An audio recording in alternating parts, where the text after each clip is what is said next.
Hello everyone, এটা হলো কিছুদিন আগের একটা ব্লগ তোমাদের সাথে শেয়ার করছি। এটা হলো আমরা রকি আইল্যান্ডে গেছিলাম। পালকের তখন ঠাম্মি, পিসি আর পিসির দুই মেয়ে, মানে পালকের দিদি এসেছিল।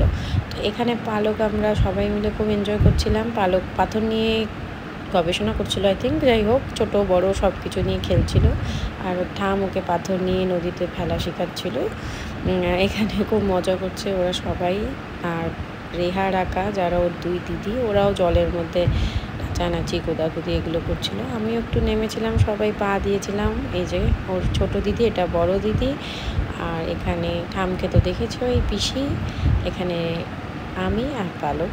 আর এখানে পালক আবার বড় পাথর ছেড়ে এবার ছোট পাথর নিয়ে খেলছে, কারণ পাথর নিয়ে বসে হাঁটি খেলতে ও খুব ভীষণ ভালো লাগছে। গবেষণা করছিল হয়তো যে এটা ছোটো এটা বড়। আর ওর বাবা। তো এই করে আমরা তারপর ফিরে গেলাম। চলো টাটা।